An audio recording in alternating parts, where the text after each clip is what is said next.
You're listening to The Real Well Show with Kathy Fedke, the real estate investor's resource. Our guest today has such an inspiring story, I cannot wait to share it with you. I'm Kathy Fedke, and welcome to The Real Well Show. Lekha Devtha moved to the U.S. from India 13 years ago and settled in the Seattle area.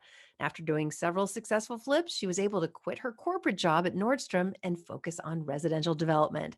She also serves as an advisor on the board of Certain Lending, a fintech company based in San Francisco. And she's here with us today on The Real Well Show to tell us how she got started and what her plans are next. So Lekha, welcome. It's so great to have you here. Thank you for having me, Kathy. Well, I'm excited to hear your story. First of all, how did you get started in real estate?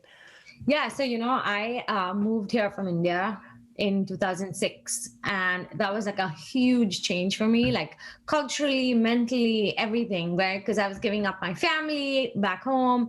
I was just like brand new country, didn't know anybody, didn't even know the currency, didn't know a nickel from a dime. It was kind of crazy. Yeah, so I worked at Nordstrom Corporate for 8 years, and I had the most fabulous job. And so nothing was really like drawing me to leave my corporate world and get out and do something crazy like I did. Except, at some point I was like, look, I'm just sitting here, this is great, but I work so hard to make someone else super wealthy. And then what's going to happen to my legacy and like, what's my story? Mm-hmm. And I was like, the only way I can do that is really by going out there, putting myself out there and really pushing the boundary and doing something that would ultimately help me build that same thing for my kids and my family. And that's kind of what happened. And I started researching different options. Real estate was not one of them even.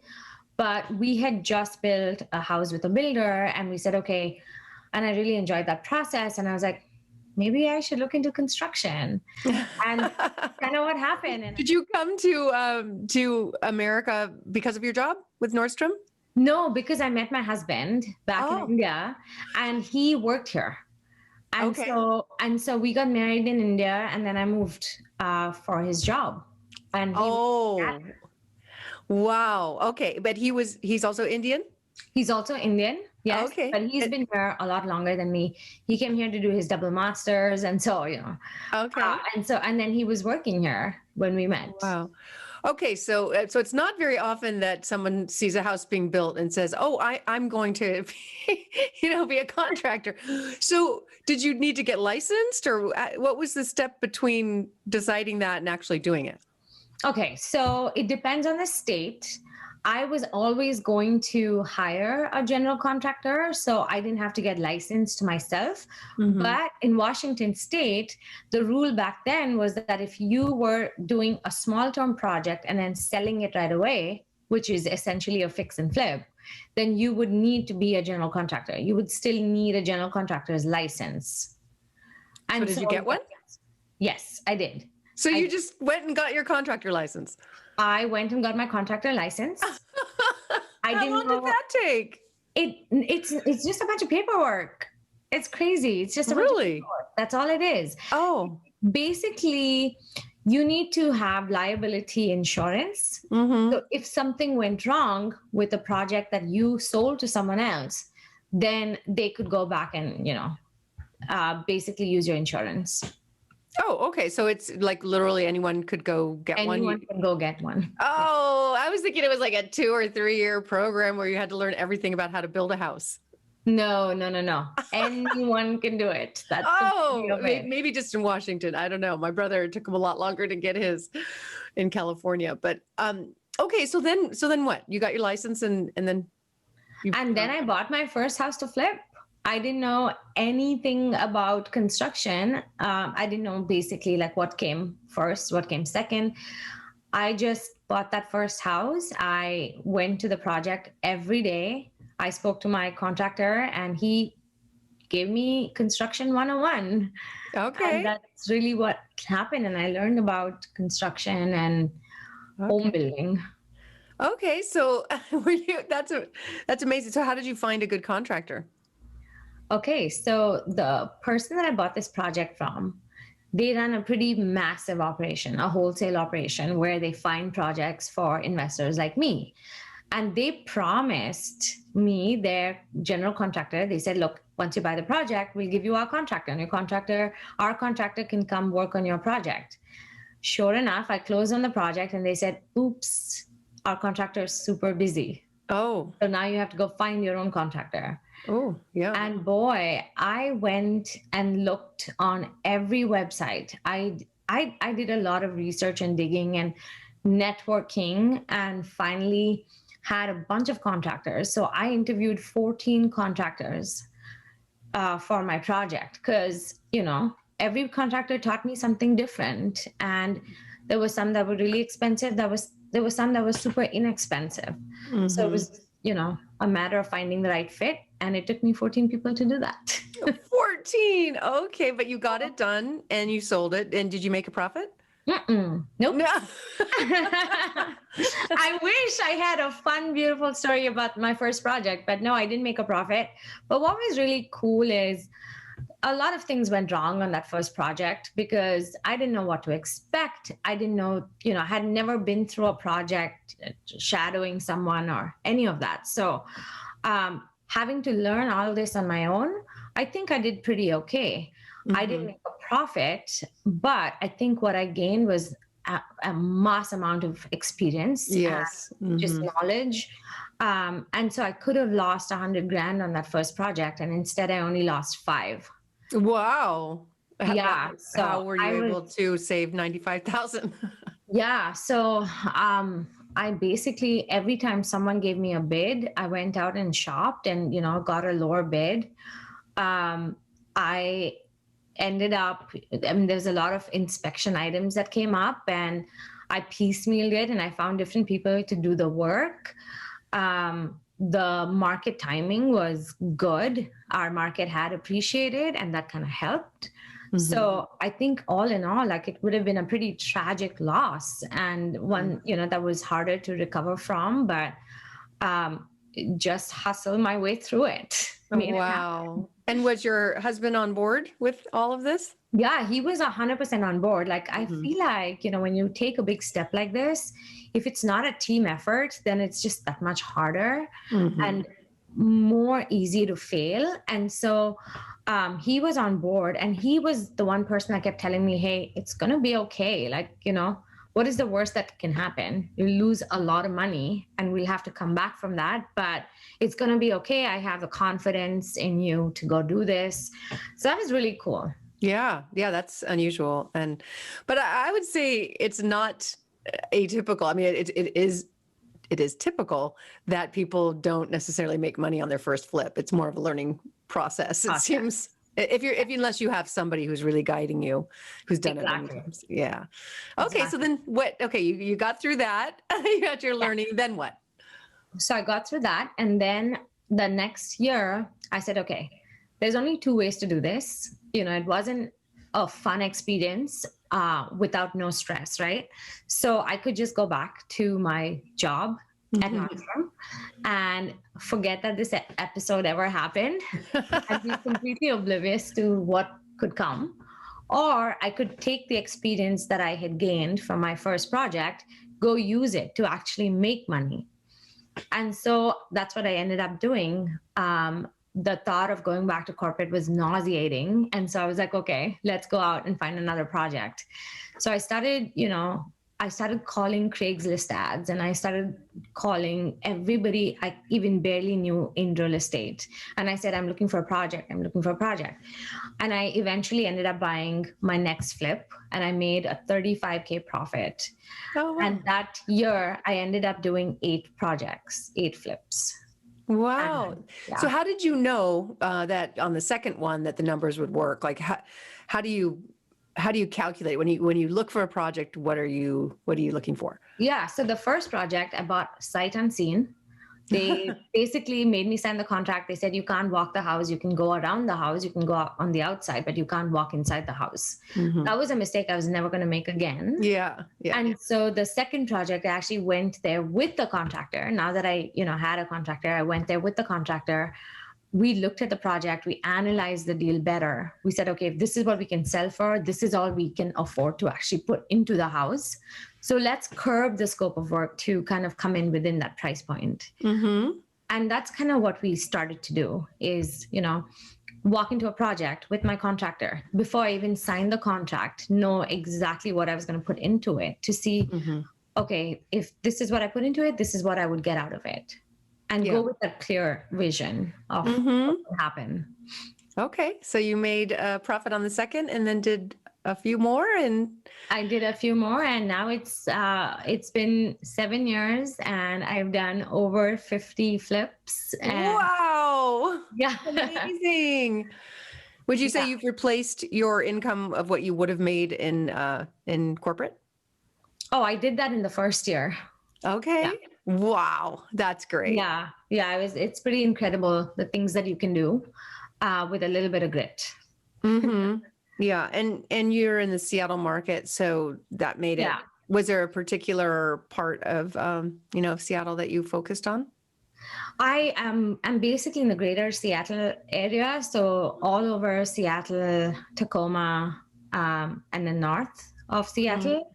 I really go where the project takes me. So it doesn't matter where in the state it is, but if it's a good deal, I'll go. And Seattle, like when I say I've done over 50 flips, it's not cosmetic flips. These are hardcore down to the stud remodels, there's engineering, there's architecture, there's seismic retrofitting, there's roof trusses. Like these are massive reconstruction projects. And it's not like paint carpet. I wish it was, but it's not.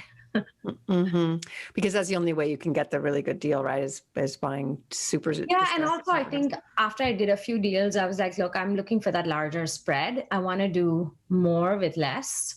So like someone like Ryan Pineda, and I love him. What he does in Vegas is he does 100 flips a year, and each of his flips, like he barely puts in 15, 20 grand. I do maybe one flip now and I put in 250K. And so, it's a different market and a different, I want to say project. Ours is just, I'd rather go for the larger spreads. So you're doing a higher end.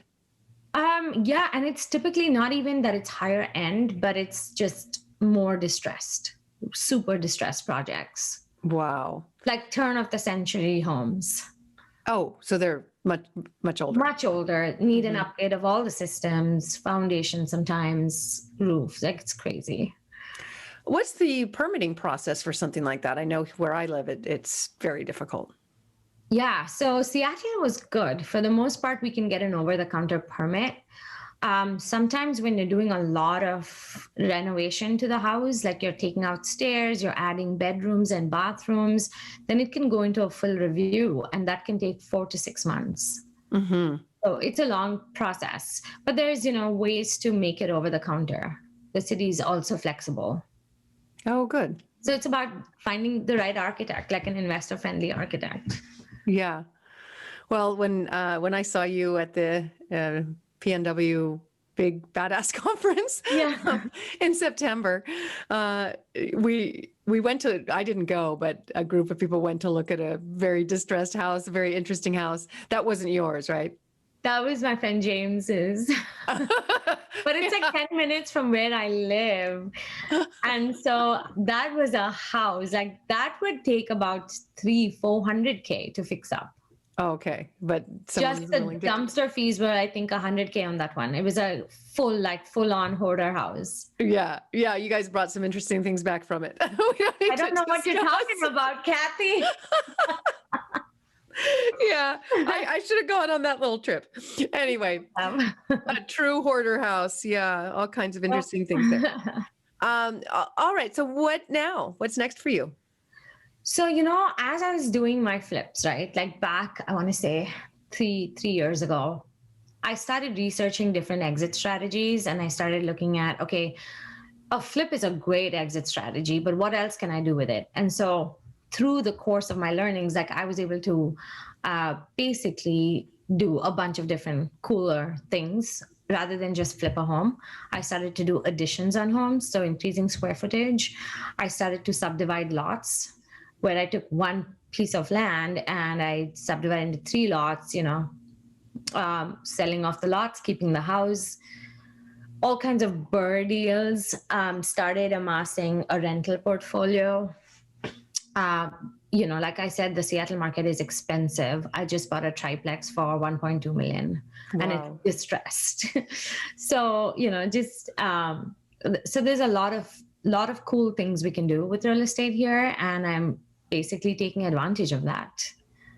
So when you buy a triplex like that, it sounds very similar to California market, only it's worse here. Do you have financing for that? How do you acquire these? This one was part of a 1031 exchange. So our down payment came from the exchange and then we just went conventional. So we had a conventional loan on it. So it wasn't so distressed that you couldn't get a loan. Right. Okay. So it's a triplex, which I'm going to actually convert to a fiveplex this year. Okay. Oh, wow. So there's a lot of value add options with this one. And it's so funny because this one I bought for 1.2. It's right next to Amazon and Facebook in Queen Anne, in close to downtown Seattle. And over the year, through COVID, it has appreciated 400K. And it's now worth like 1.6. Oh my goodness. Wow. Yeah. And this is before I even rehab the building. Oh, wow. So now, how did you know you could turn it into a fiveplex? So it was listed as a fourplex in the county website. What the owners did was they took over the top 2 units, took out a wall, and then made it into 1 unit. Mm-hmm. So I know that by just adding back that wall, I could basically turn it into two different units. And then they have a whole basement that is unfinished. It's full of junk right now, but once I get my permits, and we're waiting on permits on that one, but once I get my permits, I'm going to convert that basement unit into a 5th unit. And that type of, that's not over the counter, right? So that could take 4 to 6 months to get that. We've been in the process now for over 4 months. And because of COVID, the city is going way back. So that's probably going to take me another 3 or 4 months to get. Mm-hmm. Yeah. It is. What's the impact of COVID from last year? Is it partly that you just can't get help that you need at the planner's office? Yeah. I think, everybody's working from home, so no one's really coming to the office. Before, what was like an over-the-counter conversation is now like emails going back and forth, and it's just everything takes longer and less staff. And so it's a crazy time for sure. Yeah. And how about material costs? Lumber has gone up like 3 times. Mm-hmm. So yeah. It is expensive right now. And, even things like appliances that are coming from China, there's like a stop to those. So it's more challenging. That's for sure. There's a stop of appliances from China? Yeah. There's been really no appliances coming from China. So everything's out of stock. And if there are, it's very, very, few and far in between. So it's always like scrambling to get appliances, scrambling to get lumber. And then if the state shuts down construction, then we just lose that time again. So it's and have they? Did they shut down? Yeah, they did. Really? Back in April or March last year, I think they shut it down for 3 months. Oh. And then we were back to building again. But yeah, I think now it should be fine. Mm-hmm. Wow. Yeah. And as far as the rentals, are you planning on increasing your rental portfolio there? Or glad you asked me that, because this year I'm planning on going from residential to commercial. And what I'm doing as part of that is starting a fund and, trying to find good operators to work with. So I'm going to pick your brain after at some point. Yeah, absolutely. Because I had a long conversation with Tarl about this. But I want to either syndicate a deal myself or find a good operator to co-GP with. Mm-hmm. But that's the goal for this year. Oh, good for you. Yeah. All right. So, but not necessarily building your own portfolio. And then continue to do that for sure. Mhm. Yeah. Mhm. Continue to do that in this market because it's a very good, appreciating, strong economic market. Are you worried at all about certain laws that would make it more and more difficult to be a landlord? We do have some crazy moratoriums and eviction, but that's almost all over the country. I think as long as we have a good demand and I can identify these locations with good demand, we should be okay. Mm-hmm. And so far, so good. And so far, so good. Yeah. Yeah, that's Yeah. great. That's been the case for us too. My one property out of state is in Tampa, Florida, and that's been my biggest pain point. And it's like a little triplex, and it's just we had to evict one or try to evict one person, and one lost their jobs. It's just been crazy. But my Seattle rentals are doing great. Oh, good. Are you trying to self-manage in Tampa? No, I don't. I think my biggest opportunity is in property management, and so I just hire that out. Mm-hmm. Yeah. Yeah. Well, I'm sorry to hear that. We love our Tampa properties. I know. Yeah. Hopefully we'll turn it around this year. Yeah. Yeah. Okay. And then we got to be in a book together. The only woman in the room. Although now there's a lot more of us.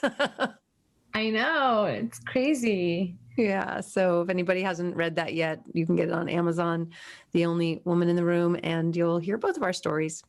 All right. Well, any last tips that you would give to people on the West Coast that, are in a high priced market and aren't sure what to do, if they should try to invest locally or go somewhere else? Yeah, I mean, I think there's an advantage to investing locally because you're there, your boots on the ground. So especially if you're just starting out, best thing to do is invest where you know the market.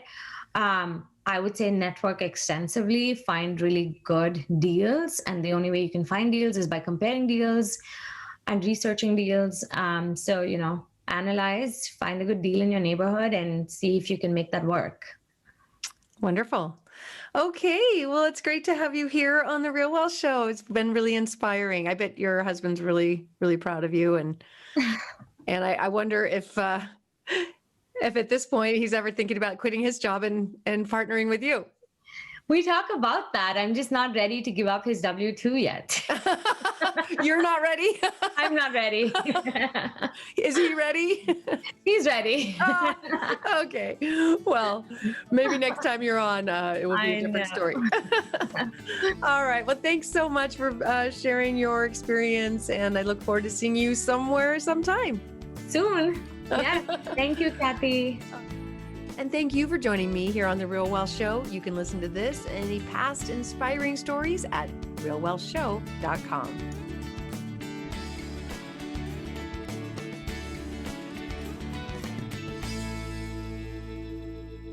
The views and opinions expressed in this podcast are provided for informational purposes only and should not be construed as an offer to buy or sell any securities or to make or consider any investment or course of action.